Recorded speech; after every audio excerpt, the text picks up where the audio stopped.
Hello, everyone, and welcome back to the Tiki Bar. Today, I am delighted to be joined by Carl Wine. Carl is calling in from South Carolina. He leads deal desk for Blackbaud.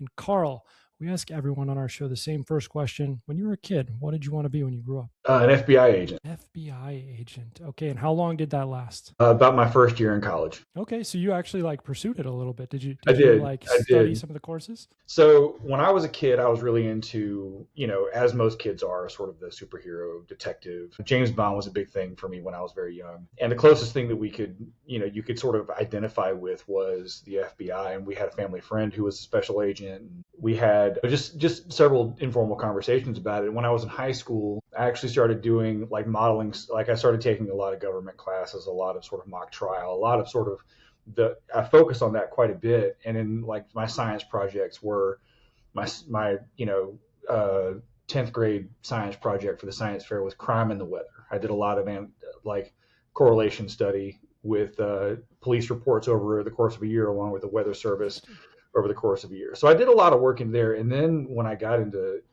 college, it was just a different thing. Like there was no, I don't want to say that I hate math, but there was a lot of weird math that I just was not good at. And it became apparent that sort of the track that I could pursue into the FBI was actually going to be a lot like less fruitful over time than what it sort of not what it was made to believe, because as a kid I don't really know anything, but it was a lot more sort of less active than I thought it would be. Let me put it that way. No, that makes sense. Perhaps a little different than the vision that maybe you painted in your head growing up. Yeah, Now, yeah, yeah. you are in college, in the College of Charleston, right? So you're moving from outside the city to in the city, presumably at that point. What's that like for you at your early age? I moved into, so I moved, actually live, I'm from Charleston. I've been here since I was about 8 years old. Okay. I moved downtown for my freshman year of college and hated it. I, so there were a couple of co-ed dorms, and one of them, the one I stayed at, was called College Lodge, and it was a sort of an upfitted Days Inn from the 60s. And it was this big concrete box with like tile floors, and it was drafty and cold, and like all like the front, like the window to the front of the room was like just glass because it's a hotel. Like it just they had kept it all the same. And I had roommates that were, as people they were probably okay, but as roommates they were just trash. And so I didn't have a good time. And I guess I should probably also say that I'm not a good student.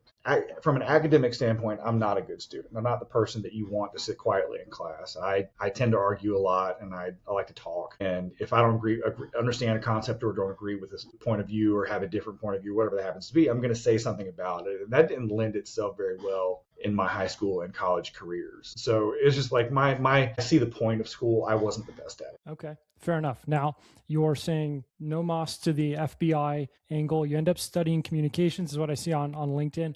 What are Yeah. you thinking about as like a career vision at that point when you're kind of in the middle of school? Do you have any idea? Yeah. So I had sort of a very tumultuous college career. I already said I'm not great at school, and so my devotion to the academic process was pretty lax. I did okay in classes, not okay in other classes. Had to struggle with statistics and things like that. I just couldn't wrap my brain around it. Eventually, I ended up just sort of backing away from school for about a year and a half. Focused on work. I was working full time throughout the entire process, mostly anyway.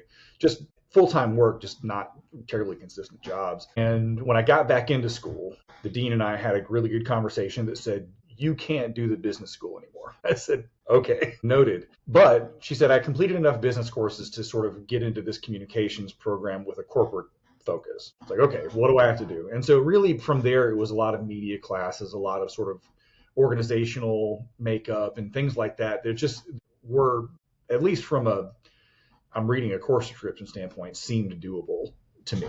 Okay. All right. That makes sense. Now, you mentioned you're working consistently at that time. Yeah, Were yeah, you working as a kid as well? What was the first job you ever had? yeah.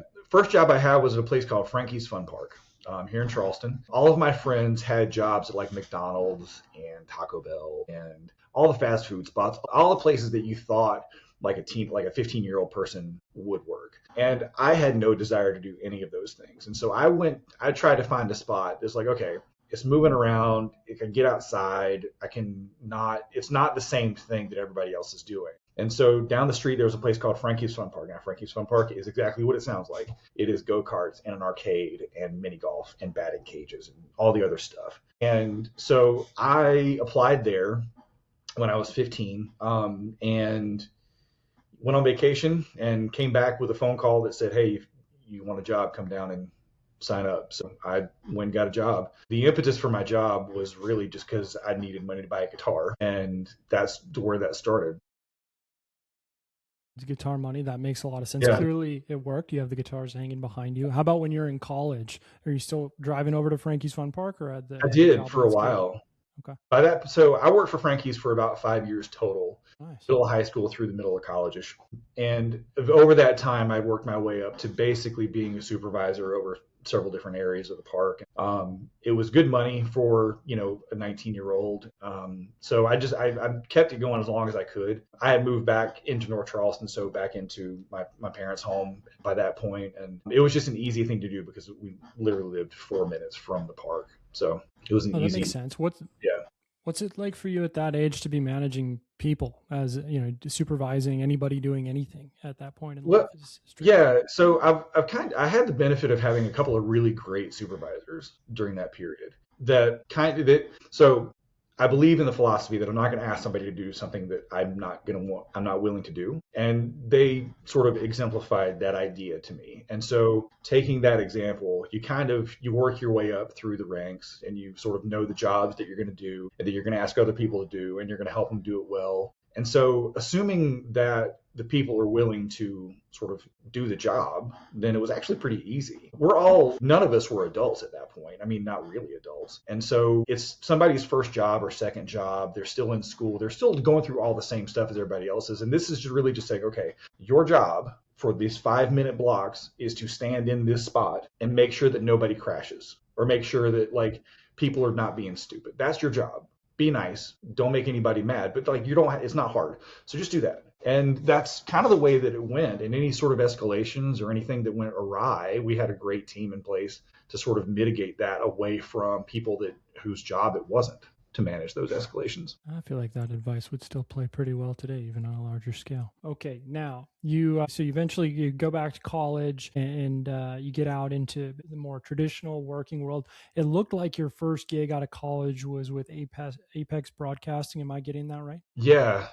So I had a class, I guess what we call my junior year of college at that point, and it was organizational communication, basically looking at sort of different office dynamics and how hierarchies work and things like that. And we had a project that we were supposed to go and observe a business hierarchy for a period of time. Everybody has connections to their dad's office or whatever it was. My dad's an architect, and I've been around them all the time. I knew what it was. So I wanted to try something that I didn't know. I wanted to test a dynamic that I hadn't seen yet. And I figured that the dynamic, it would be interesting to understand the way that a radio morning show works behind the scenes, and see how the dynamics work within that sort of specific bubble, as well as just sort of how it integrates with the rest of the radio stations. I'd never been in radio before. I'd never set foot in a radio station, so I don't know. So I reached out to our local morning show that was on a station that I had sort of grown up with, and I talked to their producer, and I said, hey, I've got this project to do. I thought it'd be cool to come in and sort of observe if you guys are okay with that. They said, well, we don't really do that, but we have internships that you can come in and sort of participate with the flow and sort of observe that way, but you actually have to help. Okay, cool. What's that like? So we ran it down, and what it ended up being was I would come in 3 mornings a week from about 6 o'clock in the morning until about 9 o'clock in the morning before class. And I would listen to the show, and I'd sort of run copy and sort of do all that stuff while taking notes and everything that I'm supposed to be doing for my class. And I would log audio. I would do all those things. And I had some familiarity with sort of audio engineering and things like that, but nothing super detailed. And that became sort of a routine for me, where it was just sort of, I developed these relationships with this radio station, and I was becoming more of a part of the show. I would actually do characters on the show, and I would sort of be participating in that environment.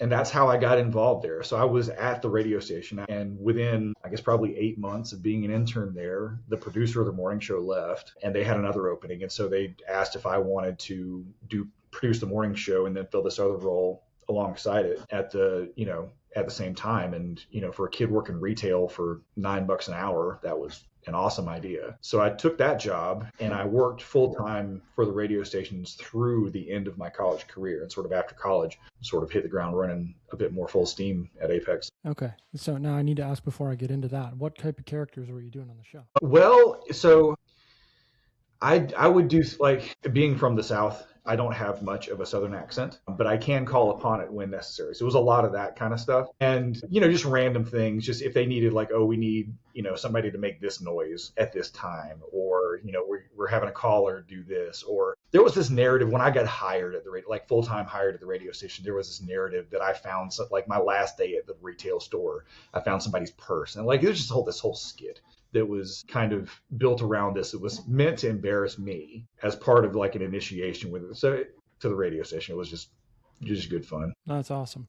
Okay, so then your promotions director after you get out of college, you hit the ground running. Presumably that's selling. You're selling ad space there? No, I Okay. managed. So promotions implies that there's like some sort of an event, and that's kind of what it is. So promotions, being a promotions director means that you are, anytime the radio station goes out to do something. So the van shows up, they put up the antenna, and they're broadcasting live from some car dealership or some cell phone place or some club or bar, whatever it is. That's a promotion. And it was my job at that point to coordinate all of those events, not only the events themselves, but all of sort of the copy and the announcements and sort of the quote unquote promotion side leading up to those things. And I did that for 3 radio stations simultaneously. I had our heritage rock and roll station here in town called 96 Wave. We had another station that was sort of an adult contemporary thing. And then we had a jazz station of all things that went out and did things every once in a while. But altogether, it was probably 25 or 30 events a week. Okay. And what is your through line with playing music and connectivity to the music world as a participant through all this? Sure. So I've been a fan of music since I was like a baby.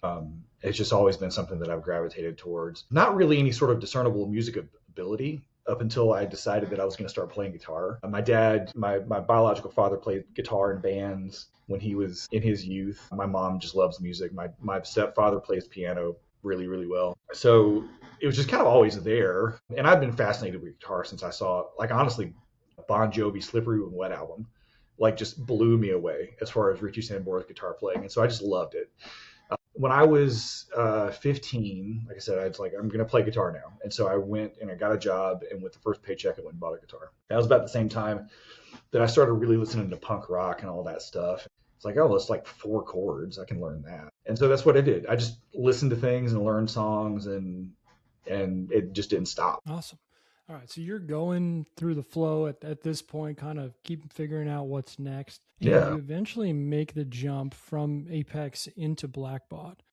Yeah. Different worlds. Can you It was tell me very about that much. transition? Yeah. So the radio is an interesting thing. Radio is not glamorous. It's cool. And people that listen to the radio listen to a product that's being put out there by, at that point, hundreds of people are working to put that stuff on the air. It's much less so now, but that's a different thing. Most of the time, you're working with, like, the functions in the radio stations are as bare bones as they can be because it's not a really profitable business. And so I was managing promotions for 3 different radio stations. I was doing on-air talent for one. I was producing morning shows for those. So my day started at 4 o'clock in the morning to get to the station to get things ready for the morning shows. And it didn't end until the last promotion of the day was done, which is usually midnight, 1 o'clock in the morning. And so it became untenable. And the stations and I had a bit of a, like, didn't see that the same way. And so we kind of, after they knew I wasn't happy, they weren't terribly, they needed to figure something out. And so we just agreed to disagree on all that. And so I left radio.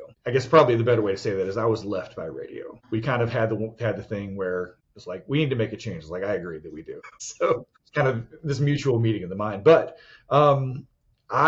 they gave me a bit of a severance. And so I just took a few weeks to figure out what I was going to do. And I knew that whatever it wasn't going to be that. Like, it wasn't going to be that kind of commitment to time, because I was newly married, and, I didn't want to spend all of my time doing that. So it's not embarrassing to say, but this is one of those things where it's just kind of like, well, it is what it is. I knew of Blackbaud. I knew that Blackbaud existed. I didn't know what Blackbaud did, but I knew it was a big building.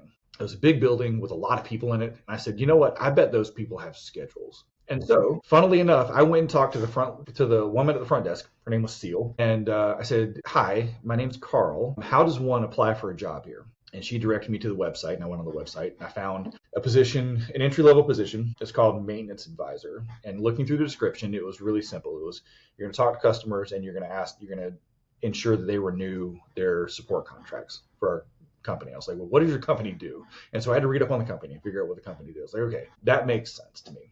And so I applied for it. And 4 weeks later, several rounds of interviews and one really dumb aptitude test, I got hired. And that was 20 years ago this past October. Oh, that's awesome. Congratulations, by the way, on the anniversary. So what is that like then? You get a few months in and you have this whole new world of a little more of a white collar environment. I would imagine you're dealing with technology renewals. Like, what are you thinking at this time once you get in the mix? So the biggest thing, the biggest challenge, not challenge, but the biggest sort of thing to overcome is that I came from like the retail store that I worked in before the radio stations was Hot Topic. And so it was just kind of nuts and very extreme personalities and very extreme sort of environment. You go to a radio station that has that dialed back, but just a little bit. You're still dealing with a lot of extreme personalities and a lot of sensitive people. And then you get into an environment that is just a sea of cubicles where you have a lot of great people, but they're all sort of got their heads down and they're kind of doing the thing. And I didn't know how to deal with that at first because I don't have a giant personality, but I don't have a quiet personality. So it was tough to adapt to that right off because just from an existence standpoint, I had no problem with the job. The job was actually pretty easy. It's not the most comfortable thing to try to convince somebody to keep something they don't necessarily want or that they think they don't want. But I was successful at it and I did well. And it took, 6 months or so before I started getting some seniority on the team. And, it just moved pretty quickly and I was good at it. And so it was not difficult to see that there was at least somewhat of a future, at least longer than the 2 or 3 years I'd been at any other job. Yeah. And what, from that future standpoint, what pulled you into the financial operations world? The need for a change, to be honest with you. So I was in the renewals space for about 8 years in various capacities. I started out as this entry-level maintenance advisor, moving up to senior leads. I had a team of about 5 people that reported to me eventually, and we were very successful and had lots of opportunities to do things within the business and sort of impact different areas of it. But that was as far as I was going to go in that space. And about that time, I attended something called, this was 2013, I attended something called SaaS University. And SaaS University was a conference, probably 50 people were there. In Seattle. At that point, Blackbaud was not a SaaS company. We were kind of headed in that direction and we wanted to sort of get our foot. And I figured I needed to go do something. I had some development stuff that I needed to do. So I was like, I'll go do that. That sounds fun. So Blackbaud sent me to SaaS University and I represented the company with the most revenue, with me personally being the least qualified person to be there. It was CEOs, CFOs, CIOs, all of this conference, very smart people, but very small companies. And I was represented by comparison a very large company, but I had no seniority to speak to the high level discussions that were happening there. But I saw enough to understand that at that point, the model that Blackbaud was operating under did not align with what SaaS would become. So funnily enough, in SaaS, your goal is retention. You want to make sure that you are keeping your customers faster than you can grow. Like you want to make sure that back half of the equation has to balance out. Yeah. And I didn't see the customer success or renewals piece as a problem for Blackbaud. What I did see was the parts leading up to that, because one of the challenges in renewal is that you're dealing with expectations that are set by people years before you talk to them. And so I saw an opportunity come up for financial operations. And what that really meant was the role of financial operations was sort of this amalgam of things. It was not only sort of what I'd consider deal desk today, but it included things like sales compensation. It included a professional services operations team that reported to me, or that would report to me. But there was a lot of it that was, okay, here's a need that we see where we're trying to control discounts, we're trying to control pricing moves, we're trying to control these things. We don't really have like some focus on it. And so that's what my mandate was, is to come in and sort of oversee a lot of that work. And it was difficult. I was not ready for that. It's not something that I had done before. And I was, I had no real dealings with salespeople or finance people. I'm not a finance person. It was a lot, like there was mostly gut at that point, not a whole lot of information or knowledge, just gut and asking questions and, calling BS where I saw it, even if it didn't exist, but forcing people to answer the questions. And that was in 2013. So 13 years ago, we sort of hit the ground running there. And I've been doing that in some capacity ever since. It feels like you've been kind of developing more intentionality in your career as we go through the story, where you're kind of taking things as they come and you see the big building on the side of the road and that's the impetus. But here you're telling a story of thinking more strategically, getting more involved. And obviously you've been at the company now for 20 years. Did you feel that inflection in yourself of like leaning in more and deciding that this was going to be your thing? Not in a way that I would say that, oh yes, this was this moment. I think throughout my career, there have been moments where I was like, oh, I see another opportunity. I see an opportunity to change things here in this way, or this is something that isn't getting done. So why don't we see if we can do this? I've absorbed sort of, at the time, my focus was a very specific part of the business, and I've evolved that over time to now I have the whole business. And it's really just because we adapt one set of principles here that work. Let's try to adapt it here and here. And it hasn't necessarily been with the intention of sort of building longevity or anything like that. It's just that it just hasn't felt like I'm done yet. I tend to look at it like my job really is dealing with personalities. The finance side is math. That's easy. You can tell somebody that a deal doesn't make money. I can convince our CFO the long-term value of a deal based on the financials.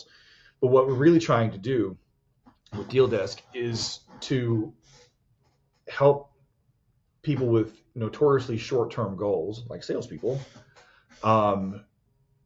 get to a view that's not as short-term so that they can understand how their work impacts other things. And then trying to help our finance team understand the benefit of a strategic deal that may not look great right now, but they're committing to something that's going to look really wonderful in a couple of years, and convincing, getting our professional services teams on the same page with how to get to an engagement that makes sense for the customer, but also makes sense for us. And so we bring all those groups together. Oddly enough, I've happened to be good at that. It's not something that I tried to do. Like I consciously said, you know what? I want to be a politician now. But that's really what I do now. What do you think makes you good at it? Understanding all those different perspectives in business. So I like a lot of information, and I don't like to make decisions without a lot of information, which isn't the most efficient way to be. And I'm getting something that I'm actually working on. But I ask a lot of questions, and I force people to think about what they're asking for. If a sales rep is trying to get a discount for something, it's like, why do you need this discount? What about this discount? What about this makes sense? Why does this make sense? And our finance people, like, what is the hang up? What do you think the problem is that we're trying to address here? And so just a lot of asking questions, a lot of getting people to sort of speak their logic to me, and then sort of saying, okay, well, if what I'm hearing you say about this, like if we did this, we would address that question. Yes. So a lot of negotiation internally and a lot of things that I wouldn't have normally pegged myself as being good at 10 years ago that I seem to be good at. What do you think has changed most about your approach in this role in the last 13 years? I'm less focused on the minutia of things. I have a staff that manages a lot of the day-to-day sort of nitty-gritty approval stuff and deal review. I focus on higher value deals primarily, but I try not to get too bogged down in any one particular thing. Sometimes you just got to. There's sometimes you're going to run numbers 10 times just to get to the thing that it needs to get to. But what I'm focused on a lot more now is the process by which we look at deals and the process by which we approve deals or don't approve deals. How can we, if I'm looking at 60 plus quotes a day, how do I get that down to 20? How do I get that down to, 10 really good quotes and just let all the other stuff get managed via rules? Things like that. Right now, I'm focused a lot on revenue leakage. Like, are there opportunities where we're tracking something in a way that doesn't make the most sense? How can we tighten that up and get more money out of it? Makes sense. How about your managerial style? How much has it changed from that time when you're at the go-kart facility to now? Not a whole lot, to be honest with you. I'm not a micromanager. I do a lot of things myself, and I tend to expect, like, if I'm showing you how to do something, I expect it to be done that way until you convince me that you can do it better, which you can. Like, I'm not attached to the policy, but if something works, it works. If you tell me that and there's another thing that you can do better, then by all means. But like, just keep me informed. But for the most part, the way that I approach my staff today is that if nobody calls me to complain about you, I'm going to assume that you're doing the things that you need to get done. And we'll touch base every week and we'll sort of go through things that are open and your projects and things like that to make sure things are on track. But on a day-to-day basis, if nobody's yelling at you about me or nobody's yelling at me about you, then I'm usually okay. That's good. That's good. What would you say is piquing your curiosity professionally right now, more broadly? What are you thinking about? That's an interesting idea. A year ago, it would have been process improvement. I love efficiency. I love a good set of rules that governs things. Right now, I'm interested in winning. And I don't mean, I came to a point last year where I had the same conversation with the same group of AEs about discounts and all that stuff. And it got to a point where when you're competing with another company, your gut is to say, okay, well, we can be cheaper. Like that's not really winning. That's just not losing. Like, how do we win deals? Like, how are we winning these deals? Like, and the way that I'm looking at that now is, okay, if we're communicating value, if you, salesperson, that the sales team, the solutions architects, and all the people that are involved in this process are communicating value, price is a concern, but it's not the concern. And so how do we win those deals for the customer? Like, how's the customer feel good enough about a price or a deal to sign it? And Blackbaud feels good enough about a deal to support it. And that's what I call winning. It's not we're going to sell everything at list price and standard terms 100% of the time. It's that we're being thoughtful about what we are offering based on the value that we're offering. Sometimes those things involve discounts, but we shouldn't be playing not to lose. We should be playing to win. And that's I love that. Where I am. I love that. So your LinkedIn says Mythical Beast Slayer, helping teams see beyond the booking. Can you tell me the story of how you ended up with the title as Mythical Beast Slayer? Yes. So this is back in radio. I was the promotions director. And as much as I talk to business owners, there was no reason for anybody to have my card. Business owners and our clients were not going to call me for anything. They have their AEs for that. That's what they're for. They said I needed business cards. I was like, okay, fine. And so I ordered them and I said, well, screw it. If I'm going to do it, might as well have fun with it. So I put in as my title, Mythical Beast Slayer. And so I got 2,000 cards that said Mythical Beast Slayer on it. And that's just how that went. And so when I came over to Blackbaud, that went away, obviously. But I told that story to my team, my larger team, my boss and his direct reports and everybody. And they dared me to put that on my email signature to see who would notice. So I did. And it got some good laughs. And I figured, you know what? I think that, from a outside looking in perspective, that's a lot more interesting to look at, or that's a lot more interesting to look at than senior manager deal desk. So I put that on LinkedIn too. I like that. All right. This is our last question. This is a very selfish question, but I always ask, what is a piece of content or media that you find yourself recommending to everyone? Bonus points if it is not professionally related. Music, podcast, book, anything that's your favorite, movie, whatever it is. Sure. So I don't read a lot, but when I do read, I get really into the author. And so I recommend Eric Larson a lot to people. Wrote a book called Devil in the White City, which is my favorite book ever. I like a lot of stand-up comedy. So if you like stand-up comedy, you need to pay attention to Tom Segura. And also, there's a band out there from Australia called King Gizzard and the Lizard Wizard that if you aren't familiar with them, you should be, because they release like 40 albums or something like that. It's super ridiculous, but they kind of switch genres with about every third album. So it's got something for everybody. So check them out too. Love that. Great recommendations. Carl, I appreciate you taking the time to tell us your story. I know it's end of quarter there in Deal Desk land as well. Hopefully we'll see you in Charleston one of these days. Yeah, thank you, sir. Great to have you. All right.